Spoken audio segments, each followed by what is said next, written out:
So for today's video mga sir, isang product review na naman ang gagawin natin ngayon. So nasa harapan ninyo ang isang LED, latest to ng Novsight yung mga plug and play lang to. N63 ang kanyang model, ang bulb nito is H3. So ginagamit siya para sa fog light, auxiliary light, kung anong tawag din yun, parehas lang naman. So ito is color white. So ito yung details ng ating product. Yan, H3, N63, yan yung box niya. So wala mo masyadong detalye tungkol dun sa bulb natin. Pero according dun sa page na pinagbilhan ko nitong box, fog light na to or itong LED na to, is nagpo-produce daw siya ng 20,000 lumens. So makikita natin yan, matetesting natin yan. And bawat bulb nito is 40 watts. So it makes 80 watts combined. Ang box natin, tingnan natin yung laman. Okay, so meron siya maliit na pamphlet or information. So exactly yan na makikita nyo sa box. Yan lang, ganyan lang. Napakaliit niya, di ba? Halos hindi siya lalalayo sa itsura ng stock bulb. So ayan, LED niya. And then meron siyang fan na maliit. Tapos ang wiring niya, isa lang. For positive lang to. Kasi yung body nito is made of aluminum. Pag nilagay natin doon sa loob ng fog light assembly natin, metal yung nun, may negative na yun terminal na doon na nakasaksak o naka-plug in. So, positive lang talaga ang kailangan nito para gumana to. So, kung mapapansin ninyo, meron siyang copper sa kanyang harap, which is good for disseminating the heat. So, ayun yung kanyang tatak na, may Novsight dito. Yan. And then kung mapapansin niyo yung mga slots niya, meron siyang dalawang klaseng slot. So ibig sabihin, may mga configuration kasi sa ating fog light na ang tendency ng ating LED is baka nakahiga na ganyan. Pag nakaharap ka sa fog light, so minabuti nilang gumawa ng isa pang slot dito para yung orientation niya is maging ganyan, which is mas maganda. Ang illumination ng ilaw pag nakatayo talaga yung LED na ganyan. Kasi pag ganito, flood type ang dating niya. So pag nakaganito siya, nakatayo siya, in-install mo siya, magiging parang spot type ang dating. So since ito ay fog light, mas maganda ito maging flood type ang dating niya para pakalat. So typically talagang plug and play lang talaga siya. So meron tayong sample dito na isang stock bulb natin na H3 na halogen. So ayan itsura niya. So sakto lang siya dun sa ating fog light assembly. Hindi siya masyado malaki, hindi siya masyado mataas. So parehas lang silang dalawa. So itong ating halogen, kung mapapansin niyo yung slot niya iisa lang is because wala naman wala naman specific ito dahil yung halogen naman natin is talagang ang buga niyan is lang naman, isang klase lang naman. So hindi necessarily importante sa kanya kung nakaganyan siya o nakaganyan. So basta importante is yung slot na to is naka-install ng properly dun sa ating assembly. Pero itong ating LED, kailangan i-follow natin yung slot na to. So kung nakaganyan siya, kailangan ililipat natin siya ng ganyan. Yan, para maging ganyan ang itsura niya. Yan, nakatayo na ganyan. So, i-install natin to, testingin natin, tingnan natin kung gaano nga kalakas to, kung talaga bang 20,000 lumens yung kanyang illumination o yung lumens niya. Tingnan natin. So, tara, kalasin natin yung ating fog light assembly, install natin to. Let's go! So, ito yung fog light assembly ng ating Starex. So lahat ng SVX simula 2000 hanggang 2003 clear na at saka ganito na yung itsura. Hindi katulad ng mga lower models na may parang nagkaroon ako nun parang guhit-guhit, labo. So ito clear na to. So mas maganda yung nito, maganda yung ilaw nito. Meron tong LED sa loob. So re-reviewin din natin yung ating LED na nandito. So tatanggalin ko lang tong takip. Medyo masikip to kasi talagang yung goma nito. Maganda goma nito talagang sealed na sealed. So ayan. Ang laki ng fan, di ba? So, re-reviewin natin ito. Ito yung Novsight na N12Y na yellow. So, details regarding dito, saka ko na lang sasabihin sa inyo. Pero, yellow to yellow bulb to. I-reserve ko siya kasi hindi naman nagtatag-ulan ngayon. So, mas magandang gamitin ang yellow pag tag-ulan. Especially pag kami mga biyahe tayo na bundok, mga ganyan, at ang malamig ang panahon. So, magandang gumamit ng yellow. So, for the meantime, puro city driving lang naman tayo. And para matulungan yung headlight natin, papalit muna tayo ng puti. Madali lang naman to. Kakalasin ko lang tong buong assembly na to. And then, fit natin yung ating LED bulb. So, ganito lang pagkalas niyan. So para sa mga naka-Starex nga pala, kung gusto yung mag-upgrade, sa tingin nyo hindi kasya, kasya to H3 na ganito. Hindi ko lang alam kung yung may ballast, meron pang way para mailagay yung ballast dito. So kaya ito yung binili ko, yung may fan lang. So para tanggalin ito, kailangan mo muna siyang actually tanggalin sa buong assembly niyang fog light. So may dalawang screw yan dito sa loob. Kasi hindi mahirap tanggalin itong clip. yung kanya retaining clip pag nakalagay itong buong assembly. So ginagawa ko, tatanggalin ko muna itong buong slot kung saan siya naka-install. Dalawang screw. One. And then meron dito. Ayun, dito. So yan siya, ganyan itsura niya. Yan. So itong valve na to, meron siyang positive, negative. Hindi katulad nitong isa, itong ating love sight din to. So tingnan niyo yung size comparison, di ba? So ito yung H3, parehas silang H3. Ito yung may fan na malaki, kaya gusto ko i-reserve to, gusto kong itabi muna since hindi naman nagtatag-ulan, hindi naman tayo bumibiyahe ng bundok. So yan, kaya sabi ko dalawa yung wiring niya. So isang positive at isang negative, which is ito may tape. So kaya tinanggal ko yung assembly kasi ibabalik natin yung original nito doon sa loob ng ating fog light assembly. So medyo may mga ginawa rin ako modification dito dahil ang orientation nitong unang bulb na to, nung kinabit ko siya, turo ko sa inyo, pakita ko. Tanggalin ko lang muna siya dito. Yan. Okay. So originally, itong bulb na to, nung nabili ko siya, para makita yung tanggalin natin. Ang hirap niya pag nasa loob siya may retaining clip, hindi mo siya makakalas. Tsaka hindi mo siya matatanggal basta-basta. So possible na magasgas itong body ng LED, pero okay lang, wag lang yung LED. Kung mapapansin niyo, retain yung ating yung slot na to. Ayan. Yan, kita niyo yung slots. So, minodify ko yan. Ginaya ko lang yan. Ayan hindi perfect yung pagkakagawa. So, gumawa ako ng way para ma-install siya na nakaganyan. Kasi originally nakaganyan siya sa loob ng assembly. Dahil itong aking itong pinagkakabitan na to, isang way lang para ikabit siya, nakaganyan siya. Yan, nakaganyan siya sa loob. Ganyan lang siya. Ganyan. So, ang dating ng ilaw, yung illumination niya is spot type, hindi siya flood type. So, gaya ng nakita nyo dun sa mga manual, gaya nito, di ba? Itong manual na to. So, kailangan nakatayo, naka 9 o'clock and 3 o'clock yung itong pinaka-LED na to. Hindi naka 6 o'clock, hindi naka 12 o'clock. Laging 9 o'clock, ganyan. Ganyan siya, ganyan. Ganyan. Facing dun sa harap. So, ayan, meron akong ginawang dito. Natatanggal to. Actually, yung maganda sa kanya, natatanggal to. Plastic lang to eh. May clip lang dito. Pakita ko na rin sa inyo para hindi sa mga gustong bumili nitong love sight na N12Y. Dalawa lang yan. Huwag yun lang babasagin. Huwag yun lang bibiglain. So, ayan, meron yung clip. Taas, baba. Ayan oh. Diba? So, ang ginawa ko dito, yan, may imperfection to. Hindi ito perfect na perfect. Inukit ko lang yan gamit yung maliliit na chisels ko. And then, may pinagkopyahan ako na fog light, na bulb na H3 para nakuha ko yung saktong sukat niya. And then, yun, nakuha ko naman ayos. And then, may modification din akong ginawa dito ng konti. Ito, binawasan ko tinirim ko yung ilalim, ibabaw. Kasi, ito naman body na to, tumatama naman ito dito. Nung una, ayan kaya tinan mo. Pero nung binawasan ko, okay na siya, sakto na. Para sa mga gustong modify nung kanilang pag bumili kayo ng ganito. Sa mga naka H3 configuration na Starex, ito, sample na to. Reference nyo, tignan ninyo, hindi saktong nakaganyan yan. Hindi saktong nakatayo yung bulb.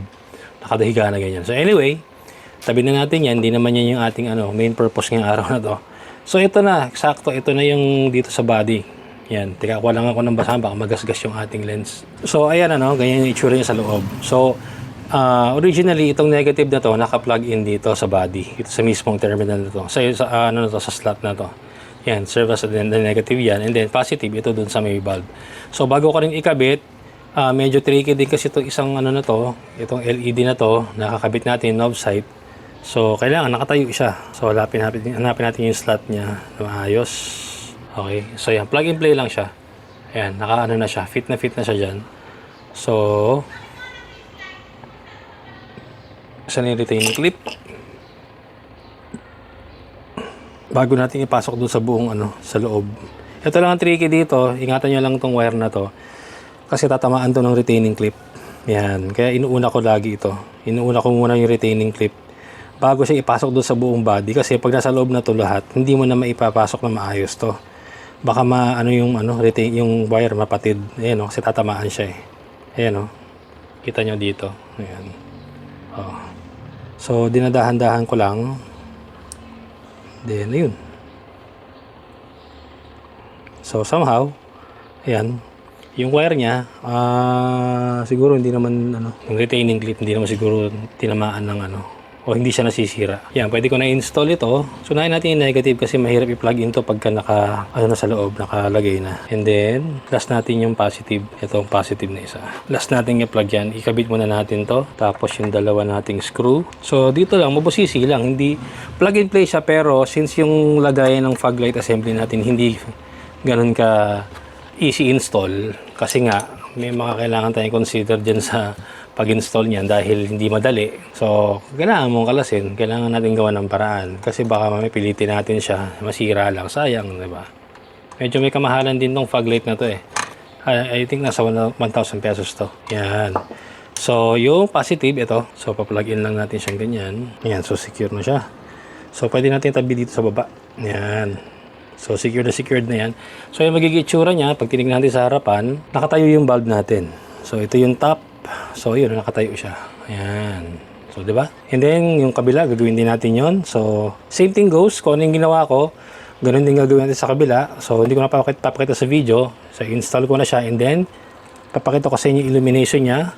Tingnan natin kung malakas siya. And then, testing natin mamayang gabi to kung kamusta yung ilaw niya. So, yan. Fix ko muna to. And then, babalik ako. Okay? Okay, so ito, pinilag ko muna sila. Hindi pa naka-fix siya mga yan, yung fog light natin. Testingin muna natin kung okay siya. Kung talagang umiilaw siya, walang problema. Siyempre, pag install na natin yan, nakinabit na natin lahat ng tornilyo, tapos may issue, kakalas na naman tayo. So, mas maganda, ganyan na lang muna. And then, ito yung ilaw. Naka-park light na ako, and then ito yung kanyang fog light na puti. Yan. So, daytime yan. So, pwede natin gamitin yan daytime running light kung pwede. Maganda naman siya puti. So kaya gusto ko munang gumamit ng puti sa ngayon since yun nga, hindi naman nagtatag-ulan. Madalas naman puro city driving tayo. Sino man nabuti ko, magputi na lang muna. So okay na siya, pipix na natin siya ng maayos para makita natin yung lakas niya dito sa may gate. Gaya ng ginagawa kong testing kung gaano kalakas. And then mamayang gabi, yung full yung full illumination niya makikita ninyo. So i-fix ko muna. Okay, so dito tayo ngayon sa loob ng cabin natin and then testingin natin yung light output ng ating knob sight N63 na H3 yung fog light natin, kulay white. So ayan, and again, medium dark tint sa loob ng cabin. So yan yung sample sa labas, mas maliwanag. So ito yung park light naka-open, ito yung ating fog light. Okay, fog light yan. Hindi yan yung hindi yan low beam, fog light yan. At tayo sa labas para ma-confirm na fog light lang yung naka-open, okay? Para makita nyo na rin sa labas kung itsura na walang tint. Ayan. So ganyan siya kalakas. Okay? So ayan, fog light. Okay, confirm fog light lang yung naka-open. Fog light yan, hindi yan low beam. So kung gusto nyo malaman na para sure na hindi naka-open yung ating hindi naka-open yung ating low beam, so ito yung low beam natin. Ayan, patong siya dun sa lalong pumuti, di ba? High beam. Okay, so all white. So again, patayin ko yung ating fog light. Okay, patay. Ito low beam. Yung hairstead, nakita niyo yung cut off natin. Ayan layo, di ba? So open natin yung ating fog light again. Ayun, so na-illuminate lalo dito. Ayan, nagsimula dyan. So off natin yung low beam. Okay. So doon yung hangganan ng ating fog light dyan. And then pumatong yung ating low beam.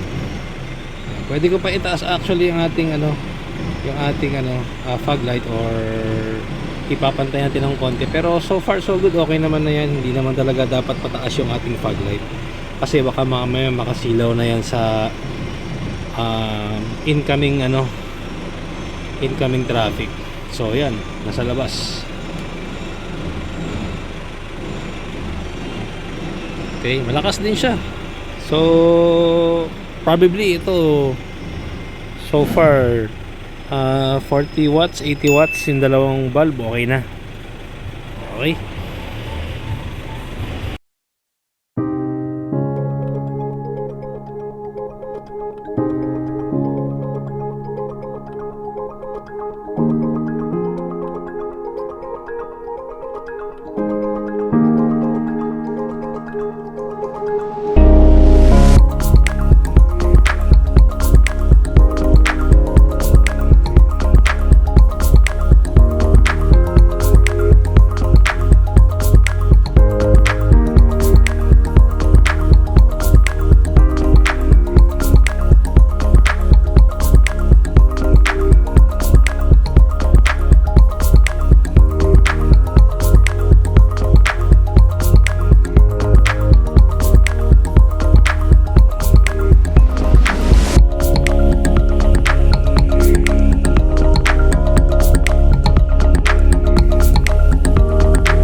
Okay, so yun nga, no? Sana nagustuhan nyo mga sir yung ating bagong install na Novsight N63 fog light H3 configuration sa ating sasakyan.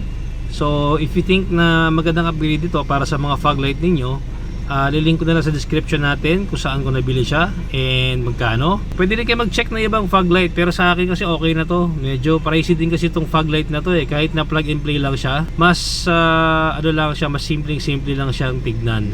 So at least kahit paano yung light output niya, ma-appreciate na natin siya kahit na puti siya. Mind you lang na hindi talaga ito ang ginagamit na fog light.